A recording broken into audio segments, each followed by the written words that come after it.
फिर तौहीद समझाया, रिसालत समझाया और आखिरत समझा दिया। फिर मैंने कहा कि मरने के बाद स्वर्ग में जाना है ना, बोले हाँ जाना है। तो सब महापुरुषों ने अपने मानने वालों को एक स्वर्ग मंत्र दिया है। मैं बोलता हूं, आप अगर मेरे पीछे बोलोगे तो अच्छा है, जबरदस्ती नहीं करता हूं। बोले हाँ बोलूंगा। तो मैंने उसको कलिमा शहादत पढ़ा दिया। हजरत मुफ्ती साहब के सामने पढ़ाया और मुफ्ती अब्दुल सत्तार के सामने पढ़ा और प्रैक्टिकली मैंने दिखा दिया, कोई काम मुश्किल नहीं है। ये हर आला ओहदे पे क्लास 1 ऑफिसर ब्राह्मण मिलेगा, जज ब्राह्मण मिलेगा, अच्छा वकील ब्राह्मण मिलेगा, पुलिस कमिश्नर ब्राह्मण मिलेगा।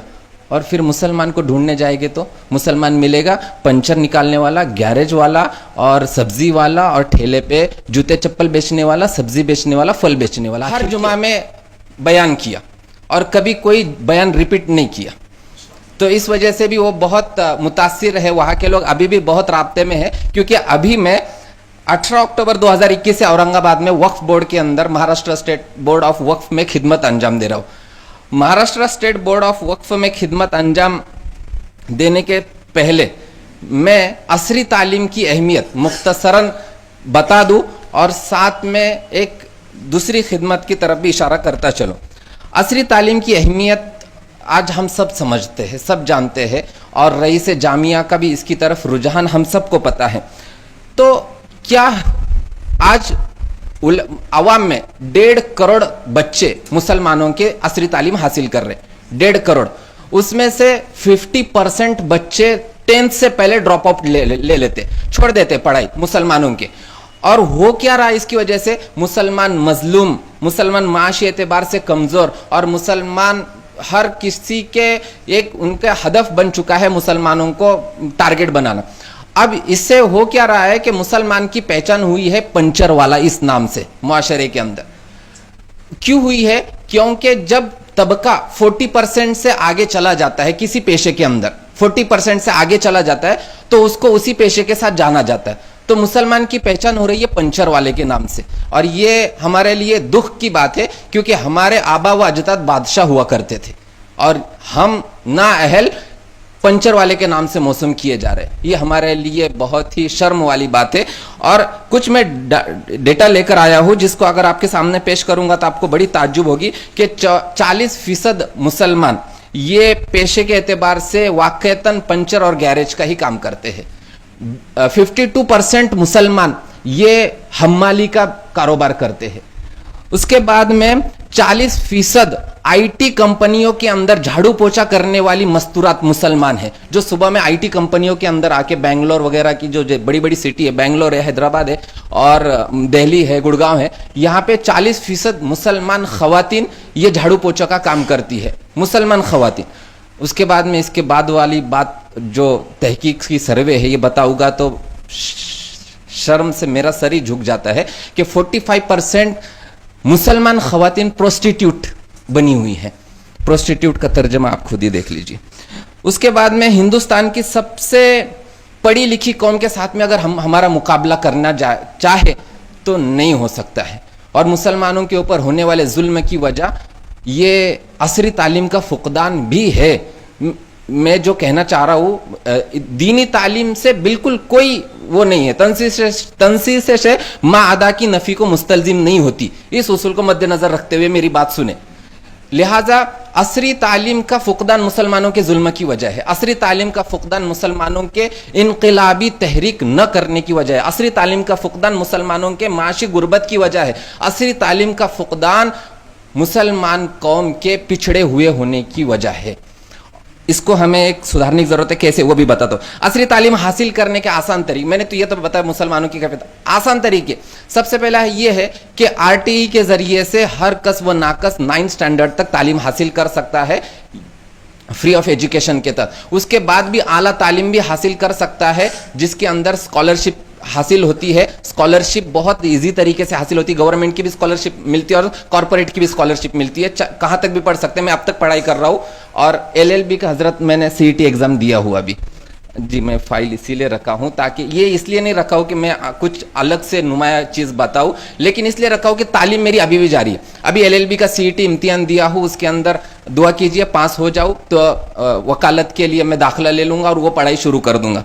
उसके जी हजरत, जी हजरत, जी हजरत, जी हजरत, जी इंशाल्लाह। और जिन कौम को तरक्की मिली है वो तालीम से ही मिली है, दीनी तालीम हो या असरी तालीम हो। दीनी तालीम का बिल्कुल अपनी जगह पे एक मर्तबा है, मैं फिर से एक बार कह रहा हूं, मैं उससे कोई मुझे तारुज नहीं, लेकिन असरी तालीम के इन्हिराफ की वजह से बहुत ज्यादा नुकसान होता जा रहा है। और असरी तालीम हासिल करने वालों ने तरक्की की है, इसकी मिसाल दुनिया के यहूदी है और हिंदुस्तान के ब्राह्मण कौम है, इसकी मिसाल है। हर आला ओहदे पे क्लास 1 ऑफिसर ब्राह्मण मिलेगा, जज ब्राह्मण मिलेगा, अच्छा वकील ब्राह्मण मिलेगा, पुलिस कमिश्नर ब्राह्मण मिलेगा। और फिर मुसलमान को ढूंढने जाएंगे तो मुसलमान मिलेगा पंचर निकालने वाला, गैरेज वाला और सब्जी वाला और ठेले पे जूते चप्पल बेचने वाला, सब्जी बेचने वाला, फल बेचने वाला। आखिर क्यों? तो इसके लिए हमें सोचना है, हमें खुद भी करना है। और हमारे एक एक एक एक हीरे के अंडर 1,000 लोग हैं। आप सब हीरे हैं, अन्नासु मादिन, आप काइन, ये माइंस हो, आपके अंदर से बहुत कुछ खजाना निकल रहा है। तो आपके अंदर 1,000 लोग हैं, उन तक इन बातों तक आप पहुंचा दीजिए। उसके बाद में मुसलमानों का सरकारी नौकरियों में आने का फुकदान, ये बहुत बड़ी वजह है कि मुसलमान इस तनज़्ज़ुली के अंदर पहुंच चुके। डेमोक्रेटिक कंट्री है, डेमोक्रेटिक कंट्री के अंदर जब तक हुकूमत के अंदर हम नहीं पहुंचेंगे तब तक हमारा जवाल ही होता रहेगा। फिर से एक बार कहता हूं, डेमोक्रेटिक कंट्री में जब तक हम हुकूमत के ओहदे तक नहीं पहुंचेंगे तब तक हमारा जवाल ही होता रहेगा, चाहे कुछ भी कर लिया जाए।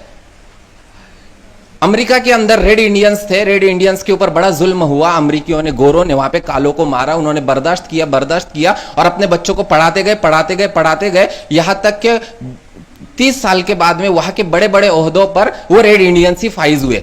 गूगल का सीईओ इंडियन है, उसके बाद माइक्रोसॉफ्ट का सीईओ इंडियन है। क्यों हुआ? उन्होंने तालीम के अंदर उनको आगे बढ़ा। और ये वो इंडियन नहीं जो यहां से गए, समझ लीजिए, ये वो इंडियन नहीं, ये वो इंडियन है जिन्होंने वहां पर ही तालीम हासिल करके उनको पढ़ाया। रेड इंडियंस ये वही के, यहां से गए हुए नहीं है, ये वही के है।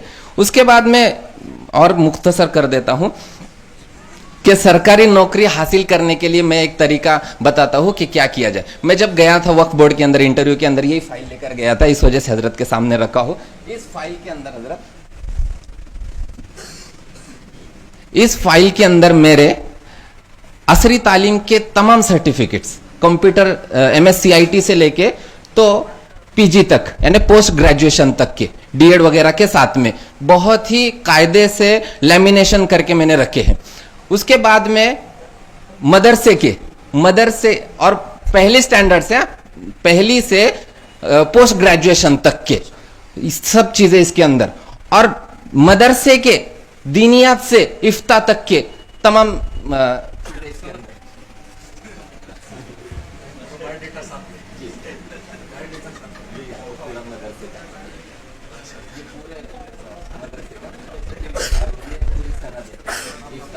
तो जब मैंने हजरत ये चीज CEO ऑफ वक्फ बोर्ड को दिखाई तो बस इसी से मुतासिर हो गए वो जी।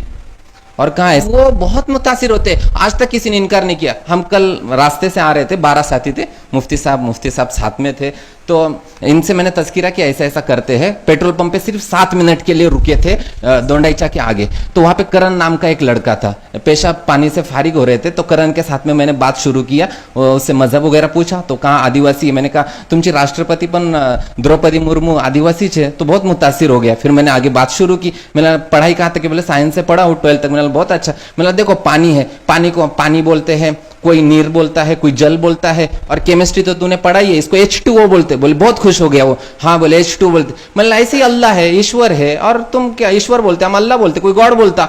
तो उस अल्लाह तक पाने के लिए महापुरुष आए हैं, महापुरुषांना पाठवलं त्यांनी, आणि प्रेषित मोहम्मद हे महापुरुष होते, सगळे महापुरुष असतात। जसं साईबाबा म्हणाले सबका मालिक एक है, पण साईबाबा मालिक नाहीये, मालिक कोणी दुसरंच आहे।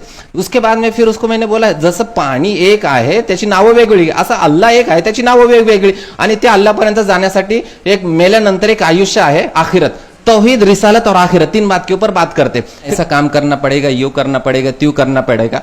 मैंने कहा सर हम पैरवी एक कैस न फरहाद करेंगे, एक तर्ज जुनू और ही इजाद करेंगे, और उस तर्ज जुनू को वहां पे इजाद किया। एक बहुत बड़ा काम था शेड्यूल 1 बनाने का, वो शेड्यूल 1 कोई बनाता ही नहीं था, कोई करता ही नहीं था। चैरिटी का एक शेड्यूल 1 होता है, वक्फ बोर्ड का एक शेड्यूल 1 होता है। तो वक्फ बोर्ड का शेड्यूल 1 उसका रजिस्टर इतना बड़ा आता है, कम से कम 7-8 किलो का, वो लिखना था। तो मैंने जब से शुरू किया तो मराठवाड़ा अब कंप्लीट होने को है, जिसके अंदर 4000 फाइल मैंने कंप्लीट की।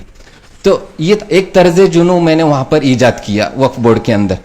तो ये फाइल से ही वो मुतासिर हुए। और इलाकाई जबान आना फर्ज आयन, वाजिब नहीं, इलाकाई जबान आना फर्ज आयन। मराठी आनी ही चाहिए, महाराष्ट्र वालों, कर्नाटक वालों कन्नड आनी चाहिए, सिर्फ बोलते नहीं आनी चाहिए, वो टाईप करते आना चाहिए। मला खूप चांगल्या प्रकारे मराठी येते, कारण मी तिथं जे पण भेटतात ना त्यांच्यावर मराठीतच बोलतो, त्याच्यामुळे ते खूप मला चांगलं वाटतं त्यांना। आणि त्यांना वाटतं का पश्चिम महाराष्ट्राचे लोग खूप चांगले मराठी बोलतात। तो ये इलाकाई जबान आपको इतनी अच्छी आनी चाहिए कि कुछ भी बोलो करो, टाइप करना है, मराठी जबान, मराठी इलाकाई जबान है तो आनी चाहिए। MSCIT मराठी में हो और इंग्लिश मराठी टाइपिंग आपको आनी चाहिए, ग्रेजुएशन का सर्टिफिकेट होना चाहिए। ये चीजें आपके पास है तो आप हुकूमत के किसी भी ओहदे तक पहुंच सकते हो। सिर्फ एक एग्जाम देना होता है, उस एग्जाम को हमारे लिए पढ़ाई करके 1 महीना, सिर्फ 1 महीना पढ़ाई कर, किसी आलिम के लिए मुश्किल नहीं है हुकूमत के ओहदे तक पहुंचना, किसी आलिम के लिए मुश्किल नहीं है हुकूमत के ओहदे तक पहुंचना, बल्कि IAS ऑफिसर तक बन सकते, क्योंकि हम इतनी पढ़ाई करते हैं यहाँ पे। अगर वहां सिर्फ 1 ही महीना करेंगे ना, कुछ नहीं करना होता है पढ़ाई का, बहुत आसान सी चीजें होती है। 1 महीना पढ़ाई करेंगे तो हुकूमत के किसी भी इम्तिहान को हम क्रैक कर सकते हैं, और वो क्रैक करके अच्छे से अच्छे पोस्ट तक हम पहुंच सकते हैं। ये तो हो गई आसान तरीका तालीम हासिल करने का। उसके बाद में एक जो खिदमत अभी औरंगाबाद में अंजाम दे रहे हैं वो ये है कि हम इतवार के दिन एक गश्त करते हैं। इतवार के दिन 3 बजे से मगरिब तक एक गश्त करते हैं। वो गश्त सिर्फ गैर मुस्लिमों में होता है। और आखिरी इतवार की ये कारगुजारी हजरत कि जितने साथी जमा हुए थे, 10 जमातें बनाई, 10 जमात में से हर जमात में 3 साथी थे, मेरी जमात में भी 3 साथी थे हम। तो हमने 18 लोगों को कलमा पढ़ाया, गैर मुस्लिमों को। और ये काम हर इतवार को करते हैं, जुमा के दिन भी करते। जुमा को साथी कम होते, छुट्टी ना होने की वजह से इतवार के दिन ये बहुत कायदे से सब शरीक होते हैं। टूरिस्ट पॉइंट पे जाते, हॉस्पिटल्स में जाते हैं, जहां पे लोग इंतजार में रहते, इसलिए कि ये अमानत है हमारे पास में। सबसे बड़ी अमानत आज कुछ कोई है तो ये ईमान वाली अमानत है जो गैर मुस्लिम तक पहुंचाना है। वो जो हमारे दुश्मन बने हुए इसी वजह से कि हमने अमानत उन तक नहीं पहुंचाई है। जब ये अमानत हम उन तक पहुंचा देंगे ना तो वो बहुत मुतासिर होते हैं। आज तक किसी ने इनकार नहीं किया। हम कल रास्ते से आ रहे थे, 12 साथी थे, मुफ्ती साहब साथ में थे। तो इनसे मैंने तस्कीरा किया ऐसा ऐसा करते हैं। पेट्रोल पंप पे सिर्फ 7 मिनट के लिए रुके थे दोंडाईचा के आगे। तो वहां पे करण नाम का एक लड़का था, पेशाब पानी से फारिग हो रहे थे। तो करण के साथ में मैंने बात शुरू किया, उससे मजहब वगैरह पूछा। तो कहा आदिवासी है। मैंने कहा तुमची राष्ट्रपति पण द्रौपदी मुर्मू आदिवासी है। तो बहुत मुतासिर हो गया। फिर मैंने आगे बात शुरू की। मैंने पढ़ाई कहा था कि बोले साइंस से पढ़ा हूँ 12th तक। मैंने बहुत अच्छा। मैंने देखो पानी है, पानी को पानी बोलते हैं, कोई नीर बोलता है, कोई जल बोलता है, और केमिस्ट्री तो तूने पढ़ाई है, इसको H2O बोलते। बोले बहुत खुश हो गया वो, हाँ बोले H2O बोलते। मतलब ऐसे ही अल्लाह है, ईश्वर है, और तुम क्या ईश्वर बोलते, हम अल्लाह बोलते, कोई गॉड बोलता। तो उस अल्लाह तक पाने के लिए महापुरुष आए हैं, महापुरुषांना पाठवलं त्यांनी। आणि प्रेषित मोहम्मद हे महापुरुष होते, सगळे महापुरुष असतात। जसं साईबाबा म्हणाले सबका मालिक एक है, पण साईबाबा मालिक नाहीये, मालिक कोणी दुसरंच आहे। उसके बाद में फिर उसको मैंने बोला जसं पाणी एक आहे त्याची नावं वेगळी, असं अल्लाह एक आहे त्याची नावं वेगवेगळी, आणि त्या अल्लाहपर्यंत जाण्यासाठी एक मेल्यानंतर एक आयुष्य आहे आखिरत। तौहीद, रिसालत और आखिरत, 3 बात के ऊपर बात करते। फिर तो बहुत आसानी से उनके 2-3 मिनट बात करके ये कलमा पढ़ा दिया। तो ये अमानत जब तक हम उन तक नहीं पहुंचाएंगे। और सुबह में भी हजरत मौलाना हुजैफा साहब ने जो बात की है, उन सब का खुलासा यही निकलता है कि अल्लाह के पैगाम को लोगों तक पहुंचाना, मुसलमानों तक नहीं, लोगों तक पहुंचाना। तो दूसरी हजरत ने भी जो बात की, अद्दीन अन-नसीहा, अद्दीन अन-नसीहा किसके लिए? सबके लिए है नसीहत, सबके लिए। और सबसे बड़ी नसीहत ईमान के अलावा और क्या हो सकती है? उसके बाद में मुफ्ती गयास साहब ने भी जो बातें की है, ये सब का खुलासा फिक्र इस्लामी पर बहुत काम हुआ है। फिक्र इस्लामी पर काम ही नहीं हो रहा है। फिक्र इस्लामी दीन की, ईमान की इशात से बढ़कर और क्या हो सकती है फिक्र ईमानी।